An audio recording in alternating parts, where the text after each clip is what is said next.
Olá, gente! Bem-vindo a mais uma aula de física com o tema força de atrito, tá? Você já observou no seu dia a dia que quando você lança, quando você chuta ou você empurra algum objeto em um determinado tempo ele para? Então, por que ele para? Ele para porque vai existir uma força de resistência ao movimento desse objeto.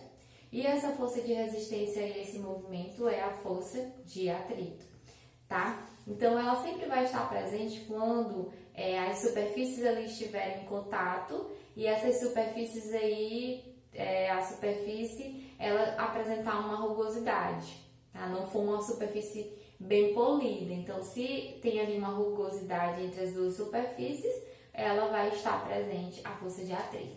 A força de atrito, ela no nosso dia a dia, ela tem um ponto bem negativo, né? Que é a questão que os automóveis ou equipamentos que tenham engrenagens, essas engrenagens sempre estão ali em movimento. E aí, o movimento dessas engrenagens, uma tocando na outra, há a presença da força de atrito. E a força de atrito faz com que ela venha desgastar essas engrenagens. Então, é um ponto negativo aí. Outro também é a questão das correntes aí, corrente elétrica, né? Que a gente tem que um aparelho, quando ele vai funcionar precisando aí de energia elétrica, ele em certo momento ele começa a esquentar, porque há um atrito aí entre as cargas elétricas que está se movimentando ali.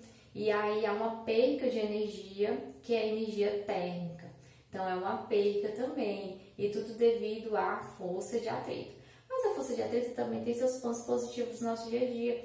É a questão da gente caminhar. Nós caminhamos porque a força de atrito possibilita isso, né? O seu pé entra em contato com o solo, seu pé empurra o solo para trás e o solo empurra o seu pé para frente, devido aí à existência da força de atrito. A força de atrito é que faz com que você consiga andar.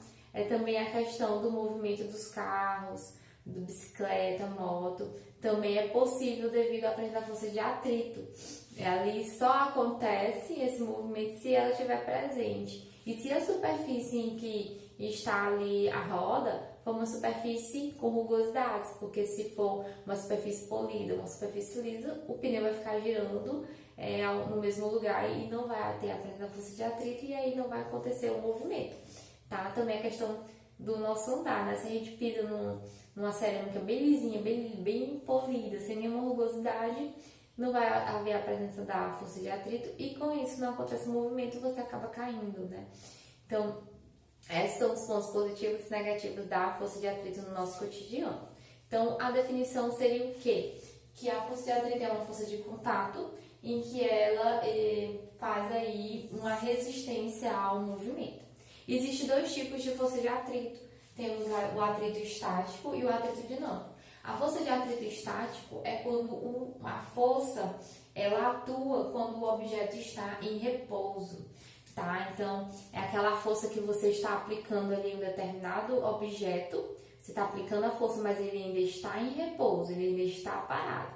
Existe uma força de atrito oposta a esse movimento, que é a força de atrito chamada de estático. Um exemplo é quando você vai empurrar a geladeira da sua casa. A geladeira ela tem uma massa muito grande e, consequentemente, a inércia dela, a tendência dela a permanecer parada também é grande, né? E se você vai aplicando a força para empurrar a geladeira, você empurra, você aplica ali a força máxima que você puder, você vai observando que ela não está em movimento. Por quê? Porque existe uma força oposta a essa força que você está aplicando que impede que ela se movimente, que é chamada de força de atrito estático. O outro tipo é a força de atrito dinâmico ou cinético, tá? Então, dinâmico e cinético te remonta aí à ideia de movimento. Força de atrito dinâmico atua quando o objeto ele está em movimento.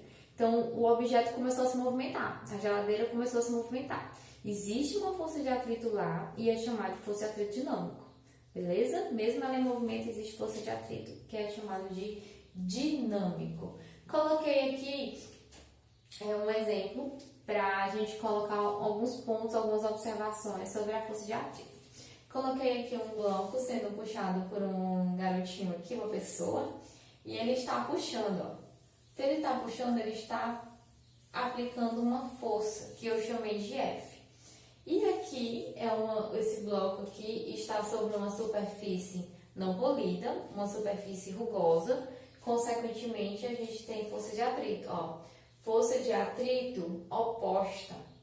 Eu tenho aqui nesse sentido, para a direita, a força F que a pessoa está fazendo e para a esquerda uma força oposta ao movimento. Observe onde está localizada a força de atrito, ó, é bem aqui embaixo, entre o bloco, o objeto e a superfície, beleza? Está representado por uma setinha porque força é um vetor, ok? Vou considerar duas situações. Primeira situação, quando o bloco está em repouso, ou seja, ele está parado. Você aplica uma força. Existe uma força de atrito, que é a força de atrito estático, tá? A força de atrito estático, ela varia de 0 até igual à força que a pessoa está aplicando. Então, quando a força de atrito estático fica igual à força de atrito que você está aplicando, o objeto está na iminência de se movimentar, mas ele ainda está paradinho, tá? Se você aumentar um pouquinho a mais a força, aí a força de atrito vai ser menor do que a força que está sendo aplicada, ele vai começar a se movimentar, beleza? Então, quando a força que a pessoa está aplicando for igual à força de atrito, eu vou ter que a força resultante atuante aí no meu móvel, no meu corpo, no meu objeto, vai ser igual a 0, que foi o que nós estudamos nas questões passadas, né? na aula passada. Força resultante igual a 0, porque a força F, aqui que a pessoa está aplicando, é igual à força de atrito estático. Então, eu vou ter uma força resultante atuante igual a 0. O que eu quero que vocês lembrem? Que se o corpo ele está em repouso, não significa que não exista nenhuma força agindo. Existe o quê? Que tem forças agindo aí e elas estão em sentidos opostos e possuem mesmo modo e mesma direção, tá? Isso que eu quero que vocês atentem. Segundo ponto é quando o corpo aqui, ó, ele está em movimento. Quando ele está em movimento, eu tenho que a força que a pessoa está aplicando é maior do que a força de atrito, no caso aqui, dinâmico, né? Quando está em movimento. A força de atrito que a pessoa está aplicando é maior do que a força de atrito dinâmico, mas a força de atrito está lá presente. Então, eu tenho que a força que a pessoa aplica é diferente da força de atrito dinâmico e a força que a pessoa está aplicando é maior do que a força de atrito dinâmico. Então, a força resultante atuante aqui vai ser diferente de 0, tá? Foi o que nós já falamos sobre isso. Eu vou subtrair F menos a força de atrito dinâmico, que vai dar um valor diferente de 0, certo? E também um ponto a ressaltar, a força de atrito dinâmico, ela é maior do que a força de atrito, a força de atrito dinâmico, ela é menor do que a força de atrito cinético. Até mais, gente. Essa é a nossa aula de conter força de atrito. Até mais.